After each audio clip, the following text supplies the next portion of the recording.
Alright, everyone, what's that Gucci smell like? As you can tell by my shirt and the title of the video, we're going to be visiting Panama. Or is it like this way? You see, what I'm raising right now is my left hand because this app that I'm using it just switches things around, so I'm not sure which way it is. I also have the mini flag right here. To me, it looks correct. This way, to me, it does not look correct. So it might look correct to you guys, but... Anyways, what's that Gucci smelling like? It's me. You may Mr. Dime Stealer. So, now, as I just said before, we're going to be reacting to geography now. We're going to be visiting, like I just said. That's where the elderly of my family is from. We're going to be visiting Panama. We're going to Central America. Previously we have visited Ecuador. Then yesterday we visited Saudi Arabia, where a special friend of mine is from. You can go check out those videos. I have a playlist of my Geography Now reactions. And this is going to be my third one, which is Panama. Anyways, let's go. In the Latin American world, Panama is kind of like... Come on, Hey, Panama. Come on. Yeah, what? Come on, it's a Central American mixer. Come on, join the fun. I mean, what are you doing back there by yourself? Oh yeah, no, I'm good. I'm like not one of you. Come on, Costa Rica, you're the cool one. Let's ditch this joint. But I'm kind of one of them. Desgraciado. Estoy embarazada. Eres el padre. No lo creo. Buena suerte. ¿Por qué? And that's basically it. I mean, without the gin martinis. I live by a bunch of Guatemalans. I've never seen them go for that stuff. It's time to learn geography. Now! Hey everyone, I'm your host Barbs. Panama, the country that links the north and south, the gateway between two worlds and two oceans. This little sliver of land has and still plays such a powerful role in the entire Western Hemisphere. Not bad. Now let's find it on the map now, shall we? Panama has a saying for itself, Punto del Mundo, Corazón del Universo, or Bridge of the World, Heart of the Universe. And with good reason. First of all, Panama is the narrow isthmus that joins the North and Southern American continents, attached to the very end of Costa Rica and on top of Colombia, straddling the Caribbean Sea and Atlantic Ocean to the east and the Pacific to the west. Because of its curved shape, this makes Panama the only place in the world where you can see both a sunrise on the Pacific and a sunset on the Atlantic. At its narrowest point, the country is only about 30 miles or 48 kilometers wide. The country is divided, interestingly, into 10 provinces, 3 indigenous regions, and 2 indigenous municipalities within 2 of the provinces. We'll talk more about this in a bit. Off their coast, they have about 1,500 islands, including the largest island in Central America, Coiba Island, just off the southwest coast. The capital of Panama is Panama City, of course, where about half the population lives and holds the largest airport, Tucumán International, just on the eastern outskirts of the city. The second largest airport would be the Bocas del Toro Airport on the popular resort island. Otherwise, the remaining airports are mostly just small regional airstrips. Nonetheless, much of Panama's economy is based on the famous Panama Canal, built by the Americans for shipping and passenger vessels. The largest ports, of course, being the port of Balboa in Panama City, which connects via canal all the way to the port of Colón in the north side of the country. Along the entire canal runs the Panama Canal Railway, the second most vital transport line after the canal, again built by the Americans, predating the canal by about half a century. Otherwise, Panama is kind of where the famous Pan-American Highway gets cut off. People trying to travel the world's longest motorable road to Colombia will have no luck, as this entire area of marshy forest known as the Darien Gap is where all the roads for about 60 miles or 100 kilometers cuts off. The dense forest area in itself kind of acts as like the border with Colombia, as no demarcation line is drawn. The furthest you can go is the town of Yaviza, and from there, good luck. Most people just take a boat off the coast to Colombia. 2 interesting things to note: the American Society of Civil Engineers has named the canal as one of the modern 7 wonders of the world. The canal was actually once considered U.S. territory and finally relinquished in 1999. Also, Panama is the second largest duty-free zone in the world after Hong Kong, so that's a thing. Oh, and at one point the Scottish tried to colonize Panama, but they grossly miscalculated the size of the mountains and the heat. Anyway, I asked some of you guys, the Panamanian geograpeeps, to list some of the top notable sites to check out in case if you visit. Some of them include places like the Casco Viejo and San Jose Church Gold Altar, the Panama Canal Museum, Cinto Costera, Boquete Town supposedly has the best coffee, the Biodiversity Museum, the Coiba and Sabaco Islands, Anton Valley Hot Hot Springs, the Embera Indigenous Villages, Fort San Lorenzo, Plaza del Francia Causeway, Plastic Bottle Village, and the Seafood Market. So that just about does it. Of course, we could have mentioned a lot of other crazy, amazing waterfalls and forests that they have here. Hey, they even have a forest with square-shaped tree trunks. But that's the natural beauty, which means we gotta move on to...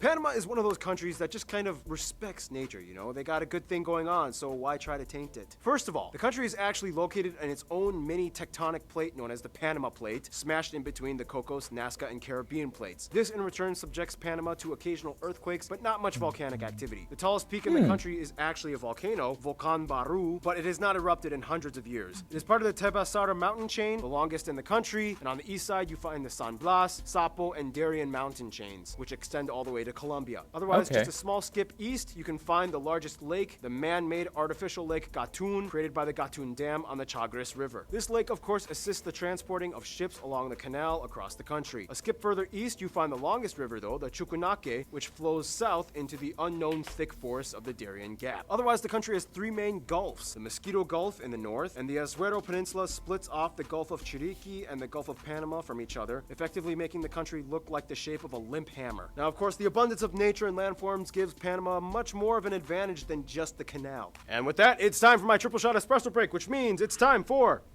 Noah.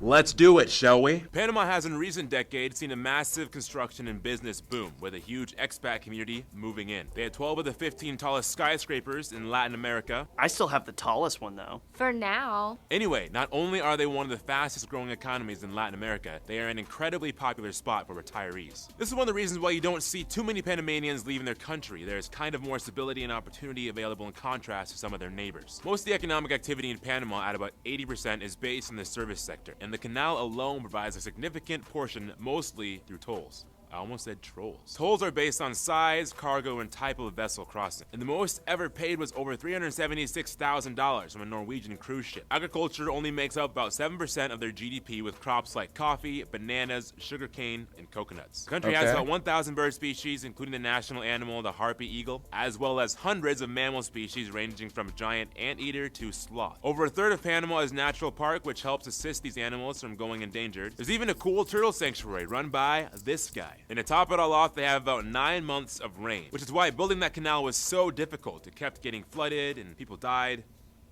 Anyway, food! Some of the top dishes you guys, the Panamanian geography suggested we mention include things like pollo, carne maniola, Panamanian-style thick tortillas, ropa vieja, bien me sabe, fried fish like pargo frito with patacones, sauce? Sauce. You guys ever seen Epic Mealtime? They would do that like, we got some sauce. And the national dish, sancocho. If you look close, you can tell some of these dishes have a somewhat Caribbean flair. And that's where the story gets interesting, because now we talk about the people.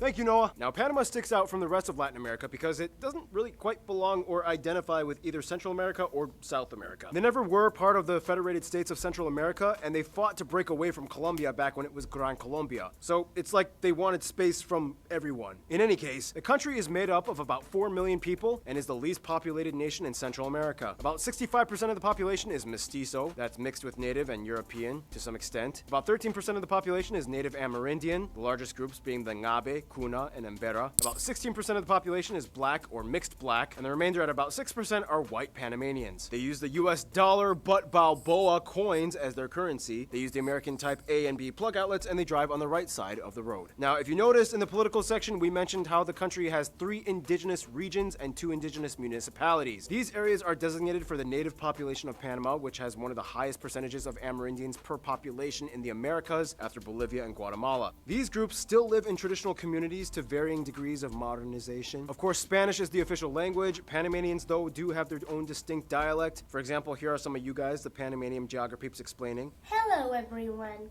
my name is Alma. Here in Panama, people likes to mix English with Spanish. For example, que sopa, like que sopa Miguelito, que sopa Maria. They also use many English words today, like friend or pretty.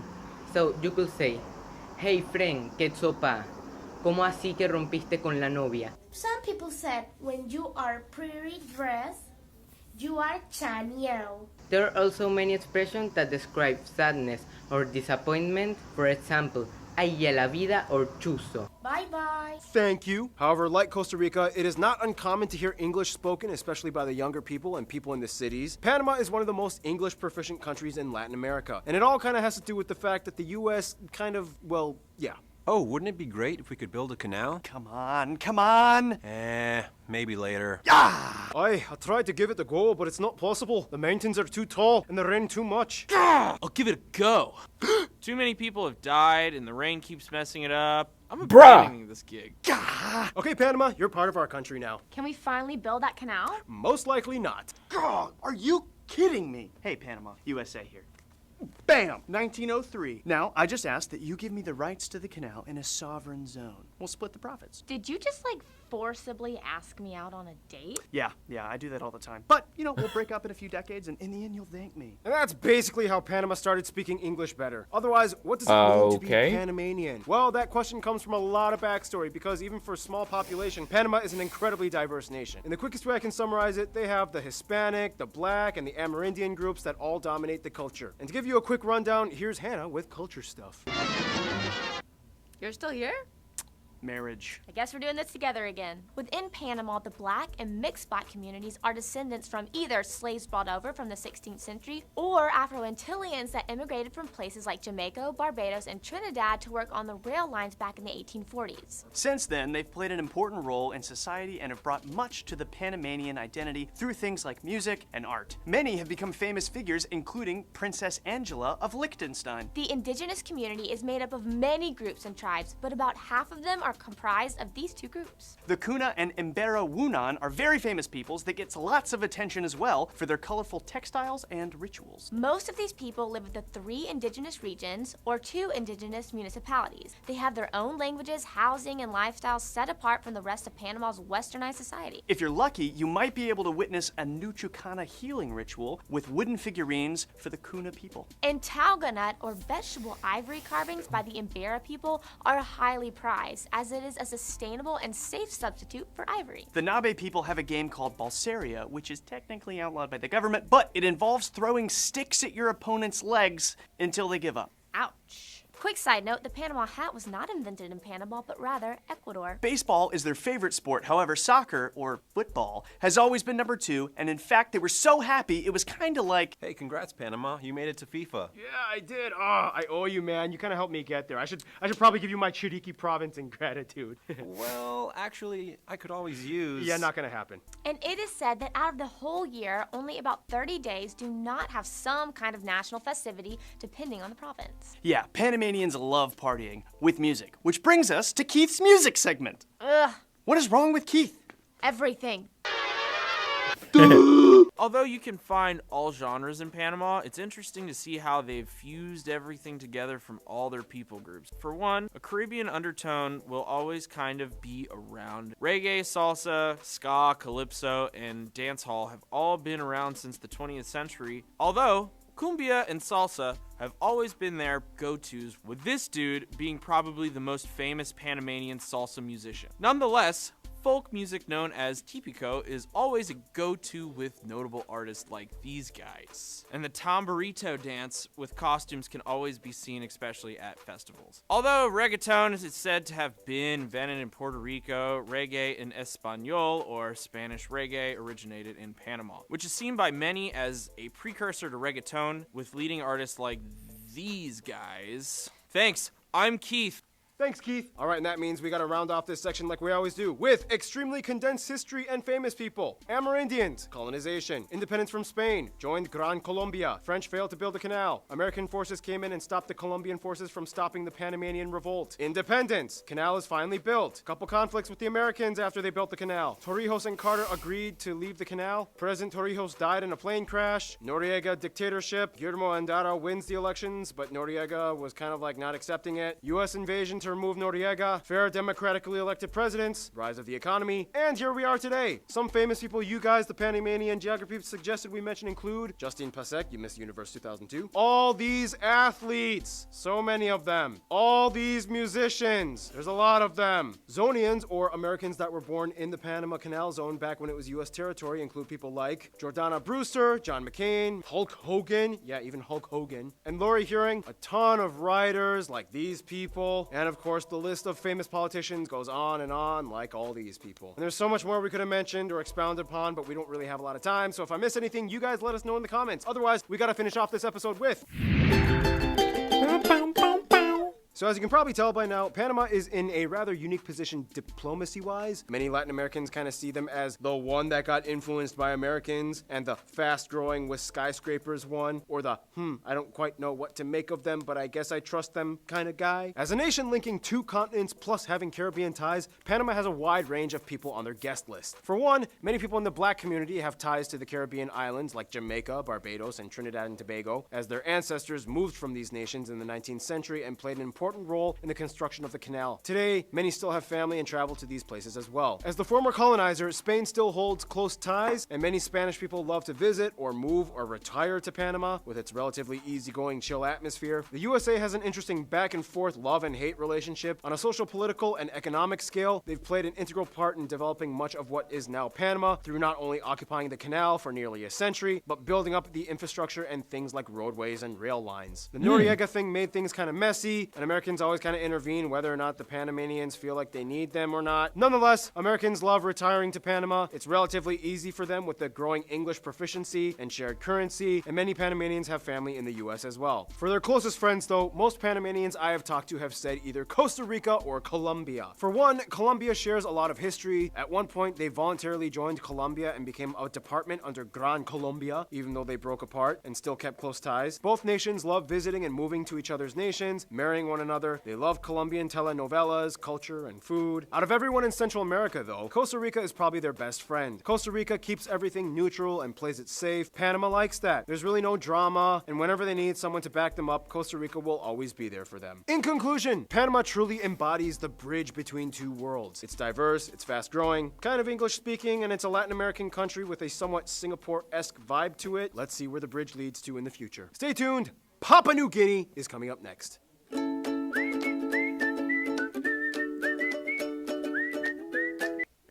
That's gonna do it, ladies and gentlemen.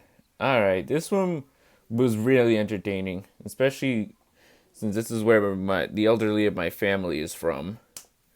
So shout out to my Panamanian family. Well, the elderly part of my Panamanian family. Those are special shoutouts. Regular shoutouts go to Keen Lagerfeld because I'm trying to get him to 500 subscribers, and Super Mario Danger because I'm trying to get him to 1K subscribers. Not right now, Papa!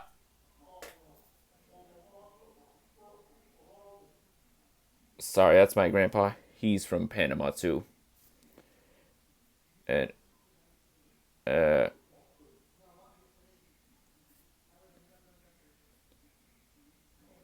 hope you guys. Okay, I can't. What do I usually say at the end? Hope you guys enjoyed this reaction. If you did, be sure to like, comment, subscribe, and share. As usual, I'm your main man, Mr. Dime Stealer. I'll see you on the next video. Till then, peace.